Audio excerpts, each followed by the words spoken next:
Hi, I'm Coach Corey Wayne, and this is my video coaching newsletter. And the topic of today's newsletter is going to be keeping secrets. Why gentlemen don't kiss and tell. Well, I've got an email. This particular guy, I think he's in his 30s, and he's dating a girl he really cares about who's like 23. And he's 36, she's 23, so there's a 13-year age difference. Comes from a good family. She's kind of young, naive, inexperienced. She really digs him. And about 7 years ago, he's got like this dark secret that he fears that if he shares it, or when he shares it with his girlfriend, because she's really beautiful, she's young, she gets hit on a lot, that she's just going to leave him for another dude. So obviously he's not in a good place. He's driven by fear. And quite frankly, it's a bunch of irrational fears. And as I talk about in 3% Man, gentlemen don't kiss and tell. You shouldn't sit there and talk about every girl you've ever slept with, every girl you've dated, every girlfriend you've ever had, everything that's bad that happened in your life, especially when you first start dating somebody. Because the idea is, if it's not going to make you look more attractive and masculine and awesome in her eyes, she doesn't need to know it. Plus, if you get into an argument or she gets pissed at you, then she's going to throw some of that stuff back in your face. So why give ammunition to somebody who potentially will turn around and use it on you? And it's just, whether it's talking about body counts, I mean, obviously you want to know a little bit of background about the girl that you're dating, but the idea is you don't want to turn your girl into your priest or your therapist. She's supposed to be your teammate and your lover. If you got problems, if you got issues, it's much better to go share those with your guy friends and have a few beers or talk to your therapist or whatever. But don't dump all of your problems onto your girl and tell her that you don't know how you're going to get out of it, or you're terrified, or you don't think you're going to figure it out. It's just not going to help you. I've been doing this for a long time, and I've had countless sessions over the years. Sometimes guys that have been with their wives multiple decades, they've raised kids together. Both he and his wife are great. They're in great shape. They both have really good, successful careers. Their kids turned out amazing. They went off to college, did amazing in college. They're living amazing lives themselves. And then the husband goes through some kind of a health challenge, or he goes through some kind of major business upheaval in his life. And he mistakenly thinks, hey, let me just lean on my wife because we've been together, for 30 years, 40 years, whatever happens to be. And I can lean on her. In essence, while they're going through a tough time, they end up turning their wife into their therapist or their mommy or their priest. And you can go through a difficult time for a period of months, but once it gets beyond that, once it gets beyond 6 months or a year or whatever, and you're still treating her that way, she's gonna lose attraction for you and lose interest. And done plenty of sessions with guys where the wife has lost interest. She started with divorce papers. She's moved out. And the guy is just devastated. He's just thinking, I've always been the alpha in my relationship. Things have always been great. And I go through a period of 6 months and she dips on me. It's like, you can't turn your girl into your therapist and your mommy. If you've always been the head of the household, you can't be flailing around and start treating her like your mommy. You got to pick yourself up, dust yourself off, because you're supposed to be the strong one. And so the bottom line is, these things, if you try to make the woman in your life the man of the relationship, it's not her natural essence. It's not what she's designed for. And eventually, and deep down, she's going to resent it, and it's going to ruin and lower her attraction level for you. So it's best not to do it. That's why guys should have a good group of guy friends that they trust, guy friends that can keep a secret and keep their mouths shut. And so when you are struggling and going through a difficult time, you got a good group of peers that you can go through. Because most women are just simply not set up to handle the difficulty, the trauma, the hard things that you go through, because they're just not designed and built that way. And of course, the feminists would go, no, share your feelings. Like I said, I've been doing this almost 20 years at this point, and when you see the same patterns over and over, whether it's a young guy who's been with his girlfriend a couple of years, he goes through a difficult time, loses his job, has a period where he's depressed, and he lost somebody close to him, and he just totally, his life comes off the rails. And within a matter of months, he goes from being the strong, mountain, masculine type of man that she goes to for everything. And then now the roles flip, and he's expecting her to be the mountain and the strong, masculine person in the relationship. It's not her natural essence. And naturally, she loses attraction and oftentimes leaves. And that's when the guys come to me with these particular issues. And so this particular guy has got something that happened in his past that has been resolved. The woman's out of the picture that he was involved with. He hasn't even spoken to her in 6 years, but he feels like he's got to confess this secret to her. And the bottom line is, you can just tell his whole mindset around it is not a good mindset. It's not a masculine mindset. And he's going to go dump this on her, and he's terrified that she's not going to react too well to it. And that's already going to put him in a weak place because he's already driven by fear and assuming the worst. And quite frankly, because of this, I'll get into it in a minute, but it's really none of this girl's business. She doesn't need to know. It doesn't affect his current life in any way. It's just a relationship that he had in the past that, the woman's not even in his life anymore. And he feels like, I got to confess this to her because if she finds out, oh no, she may leave me for another guy. And so you can tell he doesn't have a high perception of himself. He's not thinking like a guy who deserves the girl. He's thinking, man, I pulled one over on her, but if she really finds out what I'm really like, she'll probably leave me. It's the wrong mindset.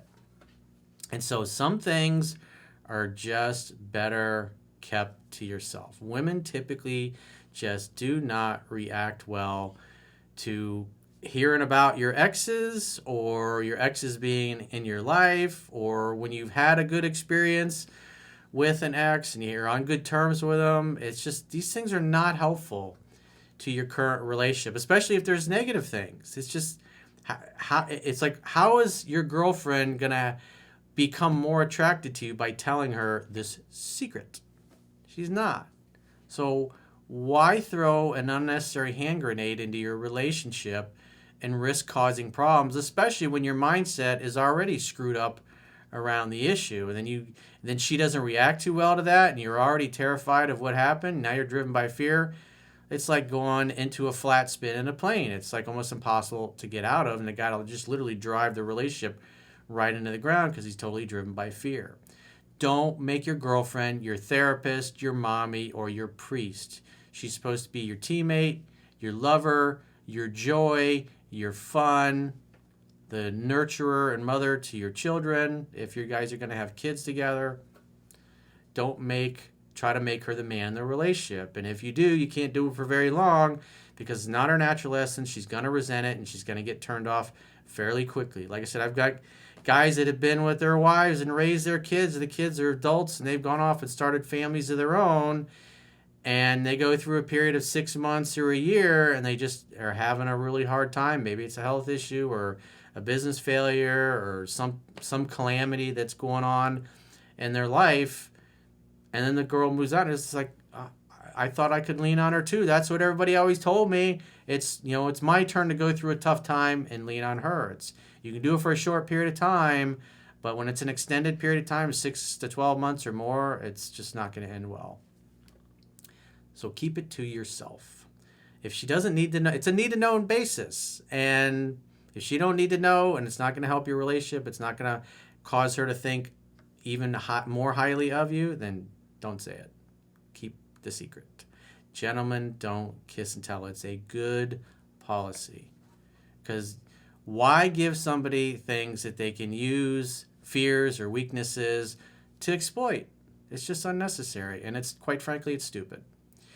So let's go through this guy's email. He says, hey, Master Wayne, thank you for your incredible work over the years. It has had a tremendous impact on my dating life, and I'm truly grateful for coming across your work.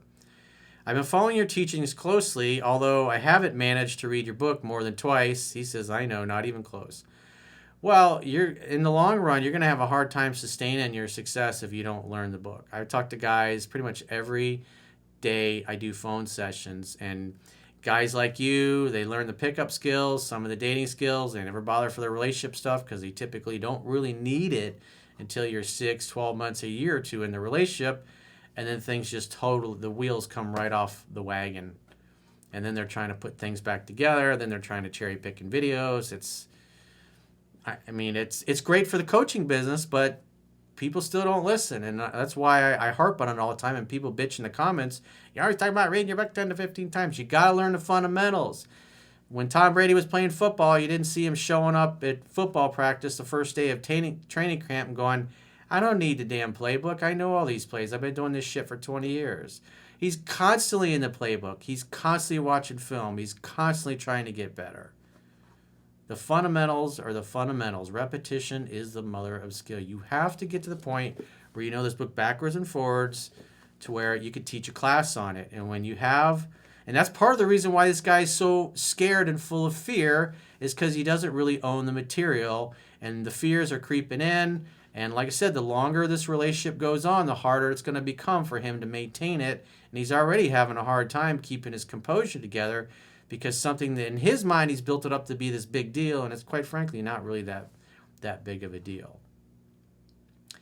He says, nevertheless, I've been watching your videos regularly while managing my busy life as a professional musician, part-time trader, and working at a music college. I want to discuss a personal situation with you. Despite being 36 years old, I have been fortunate to maintain a youthful appearance. I exercise regularly, am a good communicator, and have always had success with women. About 9 months ago, so keep in mind, he's only 9 months in, and he's already, you can tell he's just like on the verge of losing it. Coming unglued here because something happened in his past, when in reality, if he had the confidence that the book gives you when you read it 10 to 15 times, because you can read women like a book, these issues don't creep in. But you can tell he's worried about her approval, he's worried about losing her, he's totally driven by fear, and it's because things are happening in his relationship and his interactions with this girl that he doesn't understand and he doesn't know what to do. But yet, the dunce, the guy that wrote the email, and yeah, I'm calling you a dunce because I'm tweaking your balls a little bit because masculine energy grows through challenge, didn't read the book because he doesn't think it applies to him and he doesn't need to. I've done countless phone sessions with guys like you over the years when your relationship progresses to the point where she's dumping you or blowing you off, and then what typically guys do is they start over pursuing when the woman backs off and they chase her right out of their lives. In essence, this guy, when he gets, if things get a little bit more pressure put on him, he'll revert back to his old ways that he used to be before he ever came across my work, which will just drive this girl right out of his life even quicker. So I'm trying to help this guy save his relationship before he really screws it up, but it's obvious by the time he's written this email, he's not following instructions. And all I can do, you can lead a horse to water, but you can't make it drink. 9 months ago, I met a much younger girl who started working with me. Initially, I wasn't particularly interested, but I noticed her growing attraction towards me. I played hard to get due to past experiences with colleagues, but eventually succumbed to her pursuit. I can relate. Women are very persistent, and especially women that you're working with and you're putting them off, you don't want to get involved, all it ends up doing is making them want you more. And if they're hot and they're persistent, they're relentless and they don't stop.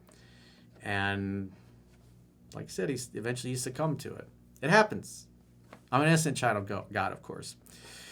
We have been together for 5 months now, and her attraction level is at a 10. She tells me she loves me daily, and I make sure to maintain a good vibe in our relationship and to remain mysterious. Now here's the difficult part. We both live abroad, but in 2016 I had a distressing experience with a manipulative woman before leaving my home country. We engaged in a brief sexual relationship, always practicing safe sex. However, there was one instance where the condom broke, maybe she poked a hole in it, and I promptly took her to get the morning after pill. Although she claimed to have taken it, I cannot be certain looking back. I made it clear that I wasn't interested in a committed relationship before leaving the country. We kept in touch, and she even reassured me that she wouldn't mind if I saw other girls as long as she was on my mind. Naively, I didn't recognize the signs. Sometime later, she informed me that she was pregnant. That sucks. But how do you even know if it was yours? Just because the condom broke? She could have been sleeping with some other guy. You don't really know. Panicked, I pleaded with her not to have the child as I had never wanted it and had been clear about it. Well, if she got the morning after pill, told you she took it when she really didn't, what can you do in that case? or because it's sometime later, I don't know how much later, how many months later, or how many weeks later, after the event, she becomes pregnant. And you don't really know if it's actually yours or it was some other guy she was sleeping with. So hopefully I assume, or I would have hoped, that he was smart enough to do a paternity test to even make sure it was his. But I don't know. He doesn't mention it. He says, I even went to meet her in person, begging her to reconsider. However, she decided to keep the child. I sought legal advice, and an agreement was drafted where I renounced financial responsibility in exchange for assuming paternity. I involved my parents in the decision, and they advised me to follow through.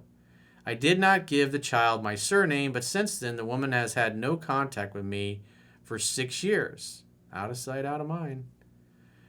I have been dealing with depression and taking daily medication to cope with the trauma. I mean, it's 6 years ago. At some point, you got to let go of that. And quite frankly, you did everything you could. It's the woman's body, and if she's going to go through with it, well, that's on her. And the fact that you're not financially responsible, I mean, maybe someday when the kid's 18, 20 years old, he'll reach out to you. But if he's raised by the ex, is he going to be a guy that you even want to get to know or that you even like? You might not even like who your child grows up to be. That's assuming he's actually your child.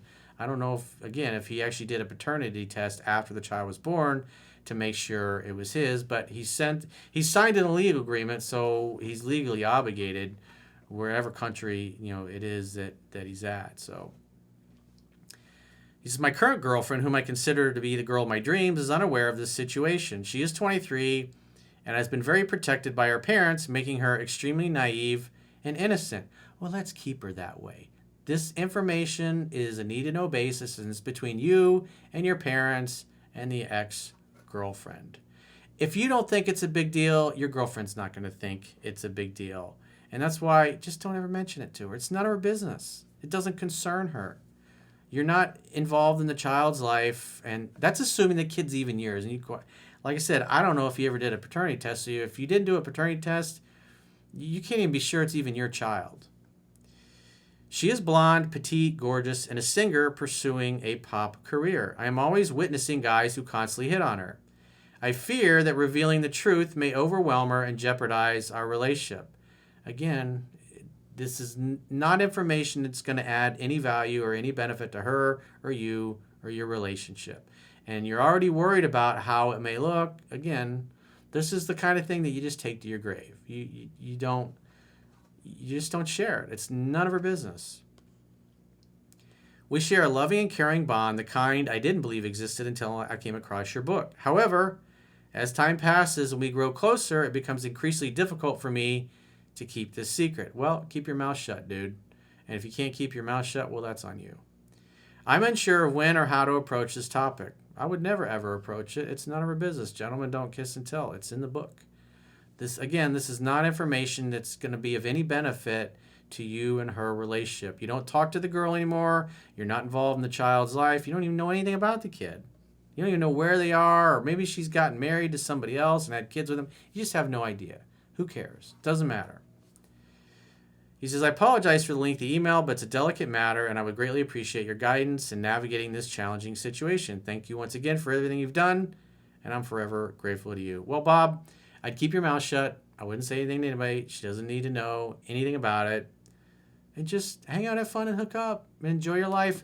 And read the damn book. I mean, seriously, dude, you got to read this thing 10 to 15 times. Because a big reason why you're in a state of fear constantly, you're seeking her approval, you're worried about losing her, and that mindset is toxic. And if you don't learn the material, at some point you're going to screw up and you're going to drive this girl out of your life because you'll revert back to exactly your beta male ways that you used to be before her. So I implore you to take the time to learn the material. Get a physical or digital copy of this book and listen to the audiobook on 2-speed, and you can get through it in under 4 hours. You have to commit this information to memory, because if you don't, then you'll be one of those panicked dudes blowing up my assistant's emails trying to get an early phone session because you've got like days to turn things around. I'm always at least a week or two out scheduling wise. So if you need to book a phone session, if maybe you're in a similar situation, Make sure you've read the book at least once before we talk on the phone. And if you're calling about something about purpose and mission, I want you to at least read Mastering Yourself one time before we have a phone session, because there's a lot of information in the books that is much better that you can learn on your own, because the books are free to read on my website by subscribing to the email newsletter. And that way, when we have a phone session, we can really focus on the things we need to without me trying to teach you something that's in a book that you can read for free over the phone. We want to be efficient when we have a phone call. And he says, P.S., one last thing he wants to ask about is the smoothies. So the smoothies are also in the book Mastering Yourself, and there's videos that we've done on the green juice and the smoothies. And if you just Google how to make Corey's green juice with Gracie, how to make Corey's green juice, or how to make Corey's green smoothies, green alkaline smoothies with Gracie, the videos are on my YouTube channel. The articles are on the website. The ingredients are there. You can watch her make it, see how it's done. I highly recommend it. It's life-changing. It makes you feel incredible. So if you got a question or a challenge and you'd like to get my help, go to understandingrelationships.com, click the products tab at the top of your screen, and on any page, and book a coaching session with yours truly. Until next time, I will talk to you soon.